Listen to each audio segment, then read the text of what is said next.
রাজ্যের মন্ত্রী উজ্জ্বল বিশ্বাস এবং একাধিক বিধায়কের উপস্থিতিতে নদিয়ার রানাঘাট স্বাস্থ্য উন্নতি ময়দানে উদ্বোধন হলো 10 দিনব্যাপী বিবেক উৎসব। যদিও এই উৎসবকে কেন্দ্র করে রাজ্যের মুখ্যমন্ত্রী শুভেচ্ছা বার্তা পাঠিয়েছে উৎসব কমিটিকে। স্বামী বিবেকানন্দ জন্ম উৎসব সমিতির উদ্যোগে এই বিরাট মেলার আয়োজন করা হয়েছে। এই উৎসবকে প্রতিদিন মনোজ্ঞ অনুষ্ঠান এবং স্বামীজি বাণী, তার জীবন চর্চা নিয়ে অনুষ্ঠান, নদিয়া তৎসহ সারা বাংলা ও ভারতের স্বনামধন্য সঙ্গীত শিল্পীদের সমন্বয়ে সন্ধ্যায় থাকবে বিরাট বিচিত্র অনুষ্ঠান। এই বিষয়ে উদ্যোক্তারা এরা জানাচ্ছেন, এবারে রানাঘাটের ছোট্ট অস্মিকা দাসের চিকিৎসার জন্য একদিনের অনুষ্ঠানের টিকিটের মূল্য দিয়ে দেওয়া হবে। তার কারণ 16 কোটি টাকার ব্যয় করে ইঞ্জেকশন কেনা সবার পক্ষে সম্ভব নয়, তাই পরিবারের পাশে দাঁড়াতে স্বনামধন্য গায়িকা শুভমিতা চ্যাটার্জির গানের অনুষ্ঠানের টিকিটের মূল্য দিয়ে দেওয়া হবে চিকিৎসার জন্য। এমনটাই উদ্যোগ নেওয়া হয়েছে। তবে শুধু নদিয়া নয়, এই মেলায় ভারতবর্ষের খ্যাতনামা বিভিন্ন কলাকুশলীদের গান শুনতে আসবেন বিভিন্ন প্রান্ত থেকে বিভিন্ন মানুষজন। যতই ভিড় হবে ততই চিকিৎসার বন্দোবস্ত আরও এগিয়ে যাবে। পৃথিবীর 3 ভাগ জল 1 ভাগ স্থল, তাই পানীয় জলের অভাব নেই, কিন্তু বিশুদ্ধ পানীয় জল একটাই, বৃষ্টি অ্যাকোয়া। প্রতি ফোঁটায় আনে তৃপ্তি, মেটায় তেষ্টা। বৃষ্টি অ্যাকোয়া, বিশুদ্ধ পানীয় জল। রানাঘাটে যে বিবেক উৎসবটা করি, এটা অ্যাকচুয়ালি আমাদের স্বামী বিবেকানন্দ জন্ম জয়ন্তী উপলক্ষে আমাদের যে বীর পুরুষ, ওনার নামে আমরা একটা উৎসব করি। এই 10 দিনের যে ওনার জন্ম জয়ন্তী উপলক্ষে যে আমরা উৎসব করি, সেটা আমরা বিভিন্ন সাংস্কৃতিক অনুষ্ঠানের মাধ্যম দিয়ে এই বছরে আমরা বাংলা এবং বোম্বে এবং ভারতের বিভিন্ন জায়গা, পাঞ্জাব বিভিন্ন জায়গা, সকল শিল্পীদের মিলিয়ে সমন্বয়ে ওদেরকে নিয়ে একটা আমরা অনুষ্ঠান করি। এবং আমাদের এখানে আরও কিছু অনুষ্ঠান আছে যেগুলো আমাদের প্রয়োজন আছে। যেমন আমরা 10 দিনের মধ্যে আমরা রানাঘাটের পার্শ্ববর্তী অঞ্চলের স্কুলের বাচ্চাদের নিয়ে আসি। আমরা জানি প্রত্যেকটা বাচ্চাদের একটা কাউন্সিলিং দরকার হয়, বছরে অন্তত একটা কাউন্সিলিং প্রত্যেকটা অভিভাবকের প্রয়োজন, যে একটা বাচ্চাদের একটা কাউন্সিলিং দেওয়া। সেই হিসাবে আমরা ক্লাস 10, 11, 12-এর বাচ্চাদের বলি, সঙ্গে আমি আপাতত রানাঘাটবাসীর প্রত্যেকটা যাদের যুবক আছে, যুবতী আছে, তারা যদি আসে, এখান থেকে আমার মনে হয় মহারাজরা আসবে এবং স্বামী বিবেকানন্দ গবেষকরা আসবে এবং শিক্ষাবিদরা আসবে, তাদের থেকে কিছু নিয়ে যেতে পারবে। আমি প্রত্যেকটা অভিভাবককে অনুরোধ করব যে ওই দিনটি 6 জানুয়ারি 11:30 থেকে আমাদের সেশন চালু হবে। আমাদের ওই প্রোগ্রামটা প্রায় 2 ঘন্টা থেকে 2.5 ঘন্টা হবে। ওই প্রোগ্রামটা যেমন আছে আমাদের মাঝে, আমাদের 5 তারিখে আমাদের বাংলার বিখ্যাত শিল্পী শুভমিতা ব্যানার্জি আছে।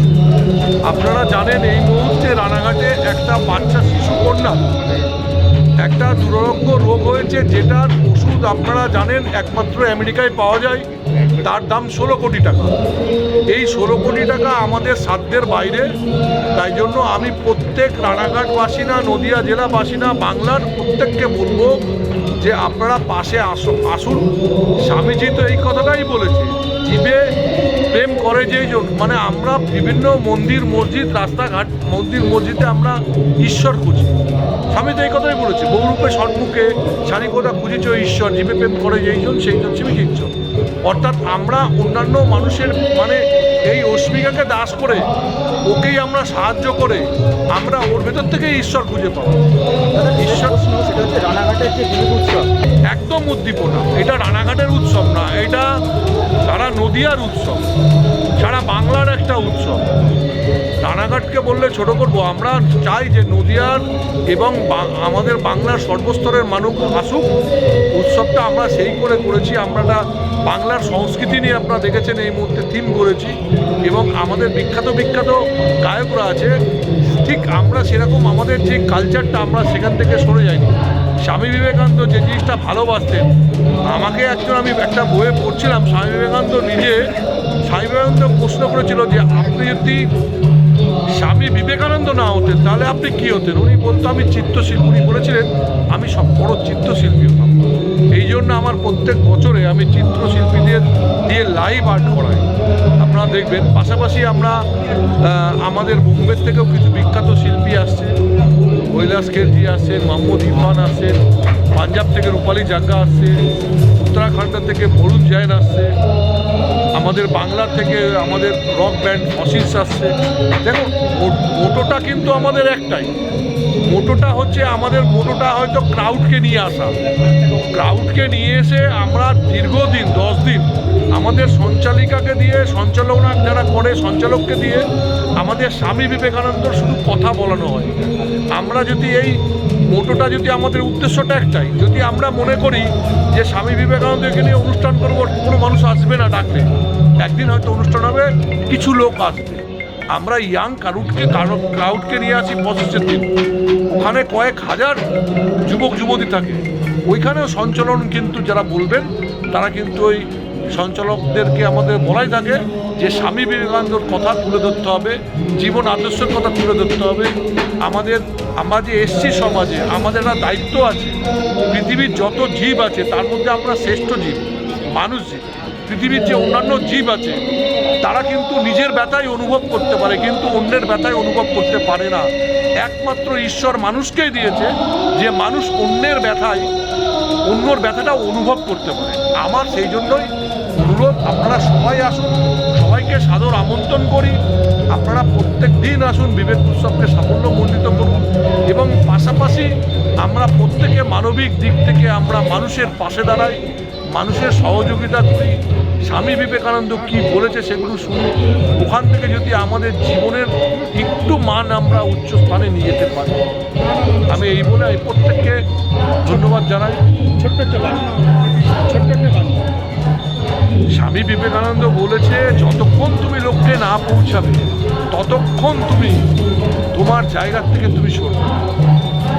আমাদের উদ্দেশ্য, স্বামী বিবেকানন্দ আরও একটা কথা বলেছে, কোনো সফলতা তুমি একবার করলে দুবার করলে তোমাকে আসবে না, বারংবার করে যেতে হবে। এত বাণী, এত আদর্শ, তবুও সামাজিক অবক্ষয় কেন বর্তমানে? দেখুন সমাজে এখন এই মুহূর্তে দেখুন ঈশ্বর কিন্তু আমাদের যে অবতারদের পাঠিয়েছেন, যখন সমাজের সবথেকে বড় অবনতি হয়েছে ঠিক সেই মুহূর্তে কিন্তু ঈশ্বর যুগে যুগে অবতার দিয়ে পাঠিয়েছে। কোনো সময় হজরত মোহাম্মদ সাল্লাল্লাহু আলাইহি সাল্লাম পাঠিয়েছেন, নবী চলে যাওয়ার পরে এখন মহাপুরুষদের পাঠিয়েছেন যে তাদেরকে দিয়ে মানুষকে অন্ধকারের থেকে মানুষকে আলোর দিশা দেখানো। হঠাৎ করে বাচ্চা মেয়েটা প্রতি যে আমি যদি না বলি, আপনাদের মিডিয়া বন্ধুদেরকেও আমি আগের দিনও বলেছিলাম যে দিল্লিতে এবং অন্যান্য জায়গায় ওরা আমার নিজের ওয়ার্ডটাও বড় কথা না, মানুষ যেখানেই বিপদে পড়ুক আমি জানতে পারলে আমি আমার নিজের ব্যথা হয়, সে অনুভূতি থেকে আমার মনে হয়েছে বাচ্চাটাকে জীবন দানটা করাটা আমাদের, এর থেকে আমরা মন্দির মসজিদে 1000 দিন গিয়ে পুজো দেওয়ার থেকে এটাও আমার মনে হয়। নদিয়া জেলার সবথেকে বড় বিল্ডার্স চাকদার মা মনসা বিল্ডার্স, রড ও সিমেন্টের পাইকারি ও খুচরো বিক্রেতা। মা মনসা বিল্ডার্স, পদ্মবিলা, চাকদা, নদিয়া। রড কেনাকাটায় থাকছে ডিসকাউন্ট অফার। মা মনসা বিল্ডার্স। নদিয়ার সবথেকে বড় English medium school JRS public school, প্রায় 35 বিঘা জমির ওপর গড়ে উঠেছে বিশাল ক্যাম্পাস। নার্সারি থেকে শুরু করে উচ্চ মাধ্যমিক, ITI college, law college, BEd college ভর্তি চলছে। JRS public. আপনি কোথায় ইনভেস্ট করবেন, কেন করবেন বুঝতে পারছেন না তো? সঠিক গাইডলাইন পেতে আজই আসুন নদিয়ার চাকদাতে নিবেদিতা প্রাইভেট লিমিটেডে। Nivedita private limited, marketing and distribution service. Balcony বা সিঁড়ির রেলিং, মডিউলার কিচেন বা ড্রয়িং রুম, এক কথায় আপনার স্বপ্নের বাড়িকে করে তুলুন আরো সুন্দর। Chakdah ply centre, gorgeous look বা কোয়ালিটি সবে 3 নম্বর 1 Chakdah ply centre. Chakdah ply centre, KBM, Chakdah, Nadia. হোমওয়ার্কটা করেছো? হ্যাঁ স্যার। এ বাবা, ভুল করেছো কেন? চোখে কেমন ঝাপসা দেখছি, লিখতে আর পড়তে খুব সমস্যা হচ্ছে। চাকদার মডার্ন অপটিক্স থেকে ভালো চোখের ডাক্তার দেখিয়ে নাও। প্রতিদিন প্রকৃত চোখের ডাক্তার ও দৃষ্টি বিশেষজ্ঞ মডার্ন অপটিক্স, চাকদহে। সিঁড়ির রেলিং থেকে ঘরের ড্রেসিং টেবিল, ওয়ার্ড্রোব থেকে মডুলার কিচেন, সানমাইকা থেকে প্লাই, গ্লাস থেকে ল্যামিনেটস, অ্যালুমিনিয়াম থেকে ডোর লক, কি নেই এখানে? এক কথায় আপনার সাধ্যের মধ্যেই এবার স্বপ্ন পূরণ। চাকদা অ্যালুমিনিয়াম সেন্টার, পূর্ব লালপুর 50 নম্বর রেলগেটের পাশে, চাকদা, নদিয়া। ভাবছেন 3 স্টার ক্যাটাগরিতে কাটাবে? রুম রে মাত্র 1500 টাকা থেকে স্টার, খাওয়া দাওয়া রিজনেবল প্রাইস। নদিয়ার একমাত্র 3 স্টার ক্যাটাগরি হোটেল এনবি সোনার বাংলা হোটেল, কল্যাণী এইমসের ঠিক উল্টো দিকে, কল্যাণী নদিয়া।